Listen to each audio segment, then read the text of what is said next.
Adnan Faisal podcast 365 के साथ आज हमारे साथ एक ऐसी पर्सनालिटी मौजूद है, बहुत वोकल है, सोशल इश्यूज पे भी बात करती हैं। हिब्बा अली खान, कैसी है? हाय, मैं बिल्कुल ठीक हूँ। आप ठीक ठाक हैं? खैरियत से हैं? जी। काफी अरसे से आपको चेस कर रहे थे, आज आप सामने बैठी हुई हैं। Thank you so much. क्यों नहीं बनी आप एयर होस्टेस? बन जाती हैं आप। वैसे मैं तो बचपन से सुनता हुआ मैं डॉक्टर बनूंगा नहीं बन पाया। इतना फ्लाई करते ना लोग, मतलब जमीन पे भी बैठे होते जहाज में लोग, तो इसलिए फिर मैंने कहा एयरलाइन को बहुत ज्यादा फायदा हो जाना। शौक था आपको? हाँ, बहुत ज्यादा। अभी भी है, अब भी है। थोड़ा मुश्किल हो जाएगा। अब मुश्किल हो जाएगा, हाँ, लेकिन अभी भी है शौक। और कौन सी एयरलाइन में अगर होती है? एमिरेट्स वगैरह में, कतर वगैरह? लेकिन अम्मा पीआईए में थी ना, तो अम्मा कहीं और नहीं, मतलब एक सर्टेन टाइम तक तो पीआईए में ही रहना पड़ता जी, क्योंकि अम्मा वहाँ आसानी से करवा सकती थी कि बस ऐसे जाके कि मेरी बेटी है इसको। तो हिब्बा क्यों नहीं किया ये? अगर शौक था, जो हम लोग यूजुअली हमारे अपने शौक होते हैं पूरे नहीं होते, इम्पोज किए भी जाते हैं बहुत सारी जगहों पे, आपके साथ ऐसा क्या हुआ कि आप वहां से इस तरफ आ गई? और मैम बहुत आसान था, मतलब उस शौक के लिए ये भी नहीं था कि कोई बहुत तगो दो करनी पड़ती या बहुत भागना पड़ता। बिल्कुल ऐसे कि मतलब, और ऐसा भी नहीं ना कि पीआईए में उस वक्त हायरिंग्स भी सब देख के ही हुआ करते थे कि आपकी एजुकेशन कितनी, हाइट पे बड़ा वो होता था कि हाइट। हाँ, तो सब चीजें पूरी थी और अम्मा का तजुर्बा था, तो अम्मा ने कहा कि मैं तो आधा कुछ तो इसको सिखा के ही जो है वो लेकर आऊंगी आपके सामने। तो हो जाना था। एमडी शेमडी से बात भी कर ली थी अम्मा ने, पर वो अचानक से फिर टेलीविजन का जब सीन ऑन होता है ना, तो फिर इंसान कुछ और नहीं कर पाता। मतलब स्क्रीन का ऐसा क्या कहेंगे? एक्सीडेंटली हुआ, मतलब वो भी कोई ऐसा क्रेज नहीं था मुझे। नहीं, तो आप बचपन से ही थी ना आपको? हाँ, आई तो मैं was 14 when I started working. और साथ ये दिमाग में था कि मैंने एयर होस्टेस बनना है, मैं वैसी बसें कर रही हूं। हाँ, एक्टिंग तो अम्मा के लिए ऐसी, अम्मा ने बोला कि सुल्तान आपा का एक प्रोजेक्ट है, कर लो बेटा, ये वो तुम्हारी शादी तुम्हारे पैसों से ही करा देंगे और ऐसे ना तुम्हारी पढ़ाई के पैसे। और आपको वो भी हो रही है, इंस्पायर भी हो रही है? हाँ, मैंने कहा चलो मतलब छोटी सी उम्र में मैं पैसे वैसे कमाने लग जाऊंगी एंड ऑल दैट, तो कर लिया। फिर उसके बाद आप कुछ नहीं कर सकते।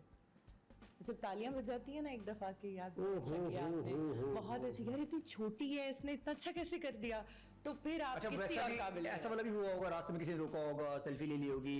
अच्छा, उस वक्त जो है ना सेल्फी वाला इतना सीन नहीं था उस वक्त। आप किस जमाने, कदीम जमाने की बातें कर रही हैं? मैं तो आपको भी समझ रहा हूँ 25-6। मैं मतलब सेल्फी वाला इतना दौर नहीं था। बहुत अच्छा आपने। नहीं, मैंने यही बोला यार। मैंने कहा इतना दौर नहीं था उस वक्त। लोग बड़े वोकल होते थे, तारीफ करते थे, इंसान होते थे, रास्तों में मिलते होंगे इधर उधर। हाँ, हाथ पकड़ के थोड़ी पकड़ के रोक लेते थे, बात करते थे। अब तो सेल्फी भी नहीं बनवाते ना लोग। अब तो ये वाला सीन आ गया ना कि मैं शोएब अख्तर, तो ये भी शोएब अख्तर, तो वो भी शोएब अख्तर, तो वो भी शोएब अख्तर, सारे शोएब अख्तर है। हाँ यार, ये बड़ा सीन हो गया। हाँ, अब मोबाइल आने के बाद सब शोएब अख्तर है, सब इलियाना डिक्रूज, सब शाहरुख खान। वो शोएब अख्तर ने बताया था ना एक शो में कि मैं, मेरे बराबर में कोई गाड़ी में सिग्नल पे थे और उन्होंने ऐसे करके मुझे देखा और कहा कि यार शोएब अख्तर जा रहे हैं। तो जैसे ही मैंने उनको नोटिस किया कि मैं भी थोड़ा सा अटेंशन लूं, तो वो खुद शोएब अख्तर बन गया चश्मा लगा के। उसके बाद उन्होंने पलट के देखा ही नहीं।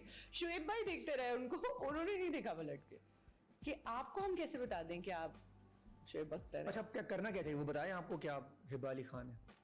हाँ, और बताने वाले बताते भी, क्योंकि आप काम भी कर रही हैं, डिजर्व भी करती हैं, बहुत प्यार इनको एंटरटेन भी करती हैं आप बहुत। लेकिन मैं उस वक्त की बता रही हूँ कि उस वक्त लोग बहुत जेन्युइन थे, बहुत सच्चाई से बहुत अच्छी तारीफ करते थे और जेन्युइनली करते थे। तो अब जो जेनजी आ रही है वो जेन्युइन नहीं है इतनी, वो अपनी जात में मुझे ऐसा लगता है बहुत ज्यादा। हाँ, वो कहते हैं मैं ही हूँ जो कुछ, बहुत लॉस्ट जनरेशन है, बहुत वैसी लॉस्ट जनरेशन है। वो कहते हैं ना, we are sad people with happy pictures, you know. ओहो, sad people with the happy pictures. मायरी सुपर हिट। अरे यार, मतलब मजेदार। कौन सा रोल प्ले किया उसके अंदर आपने? कैसे आपने इतना सख्त रोल इतने मीठे तरीके से प्ले कर लिया? आपकी सोच है, मतलब मुझे, मैं छोड़ चुकी थी एक्टिंग ऑलमोस्ट, आपको पता है, अलविदा हो गया था एक्टिंग से। मुझे लगता था मैं फिर। कौन सा लास्ट प्रोजेक्ट था आपका? एक बड़ा अच्छा नाम तो। मेरे जीने की वजह एक लास्ट प्रोजेक्ट था 5 years बैक। और एक लंबा ब्रेक आपका बीच का आया। 4 to 5 years। 4 to 5 years का ब्रेक। तो वो याद नहीं आ रहा था कि रास्ते में रोकना? हाँ, पर अपने कुछ पर्सनल रीजंस थे जिन पे भी हम बात करेंगे अभी लेटर ऑन। तो उसकी वजह से आई वाज़न्ट वर्किंग। अच्छा, मैं बड़ा इंटरेस्टेड हूं उस पर। मुझे पता, आप इस सारी बात में इंटरेस्ट आपका लूज हो गया, सब इंटरेस्ट हो नहीं चला गया। यार मेरा बड़ा मजा आता है कि हुआ एक्चुअली क्या, कितना बड़ा बंदा स्टार होता है, फिर अचानक वो गायब होता है, फिर वो कम बैक करता है और फिर वो स्टार बनता है। बीच में जो दिन होते होंगे वो किन लोगों के लिए गुजारता है, कितना प्यार होता होगा उन लोगों से, या कितना मैं टीवी नहीं देखती थी, मैं पाकिस्तानी मतलब केबल शेबल था ही नहीं तो मेरे आप यहाँ नहीं थी, मालदीव्स में थी, कहाँ थी आप? नहीं, मैं दुबई में भी थी, कराची में भी थी, पर मैं कहीं भी टेलीविजन नहीं देखती थी क्योंकि देख सकती नहीं थी। मुझे रोना आता था देख के, तकलीफ होती थी क्योंकि जब एनी पेनी कोई भी एक्ट्रेस जो है वो काम कर रही होती थी। 5 साल की बात करें, 5 दिन और 5 महीने की बातें नहीं होती। जी एग्जैक्टली।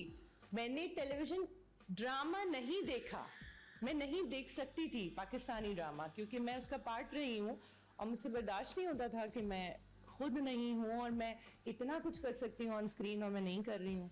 तो 5 साल का ब्रेक जी, उस पे जरा मुझे बताइएगा कि वो 5 साल आपके कैसे ड्रामा गुजरे? नहीं देखा, ड्रामा नहीं देखा, नहीं देख सकती थी। और ना देखने की वजह तकलीफ थी कि यार मैं देखूं? तकलीफ थी, ऑब्वियसली मिस करती थी मैं इश्क करती हूँ अपने काम से, तो I used to miss it कि यार मैं क्यों नहीं कर रही हूँ काम, और मैं अपनी वजह से नहीं कर रही थी। नॉट दैट कि आपको ये होता है कि आपको काम मिल नहीं रहा है या पर्टिकुलर तरह का काम नहीं मिले, हर तरह का काम मिल रहा था और आप नहीं कर रहे थे।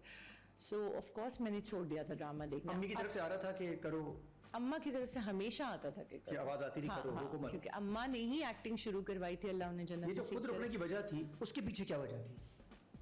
औलाद मेरी छोटी थी, हाँ, और वी बिन थ्रू, वो मैं ऑलरेडी डिस्कस भी कर चुकी हूँ, तो कोई छुपाने की बात है नहीं। उसकी स्टडी के प्रॉब्लम्स थे, डिवोर्स के इश्यूज थे, तो मुझे नहीं लगा कि मैं मेंटली 100% अपने काम को उस वक्त दे सकती थी। और ये फील नहीं हो रहा था कि दिन जा रहे हैं मेरे, ये टाइम जा रहा है? नहीं, मैं नाइंसाफी फिर भी नहीं कर सकती, भले कुछ चला जाए, भले शख्स चला जाए, भले काम चला जाए, भले वक्त चला जाए, नाइंसाफी वो। बेटा माशाल्लाह आपका? हाँ माशाल्लाह बेटा। कितनी एज है उनकी?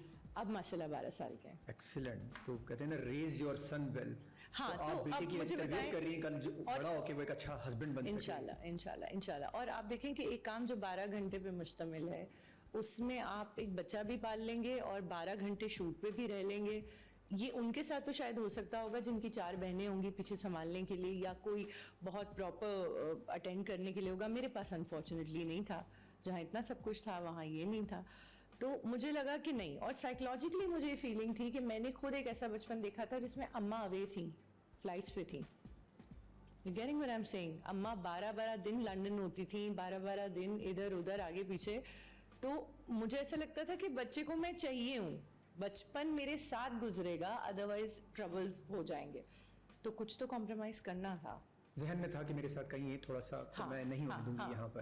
ये नहीं होने दूंगी। एटलीस्ट एक पेरेंट रह गया है बच्चे के पास, तो वो भी नहीं होगा, तो पीछे फिर मेड्स पे। और आपने अपने करियर पे कॉम्प्रोमाइज किया बच्चों के लिए? मैंने ड्रॉर खोला, उसमें एक पोटली बनाई अपने ख्वाबों की, वो रखी, ड्रॉर बंद किया और पहले माँ का किरदार अदा किया। उसके बाद फिर ओह गॉड, ये बहुत मुश्किल था। देखती तो होंगी ना कि सब कुछ मैंने बंद करके रखा हुआ है, किसी के लिए रखा हुआ है? रोज देखती थी पुराने अपने ड्रामाज उठा के देखती थी, उनके क्लिप्स निकालती थी और इंस्टा पे डाल देती थी, जस्ट फॉर दैट, क्योंकि कर तो रही नहीं थी कुछ, तो पुराना निकाल के डाल देती थी, just because I was missing it. और फिर अचानक आप बिलीव करें कि जब मुझे ऐसा लगा कि Rain is grown up enough to ask for food और खाना पीना, वो अपना और एक सेटअप क्रिएट कर दिया उसके लिए, ऐसा कि मेड्स हैं प्रॉपर, घर में लोग हैं, एक आंटी हैं, उनको रख लिया to take care of him. तो जब ये सब हो गया तो one fine day I thought यार काम करना है and all that. I just got a call, I think after 2 days of that manifestation, कि हिबा वो एक प्रोजेक्ट है और उसमें तुम्हारा नाम दिया। वन ऑफ माय फ्रेंड जिसने कॉल किया उसको पता होगा कि आप 5 साल से 4 साल से काम नहीं कर रही थी, Paras Masroor, if you know him, he is an actor. He called me, he said यार तेरा नाम दिया है आगे एक प्रोडक्शन हाउस में और देख लेना अगर कैरेक्टर समझ में। मैंने कहा मैं काम नहीं कर रही हूँ पारस, तुझे पता है and all that. He is like बात करके देख लेना।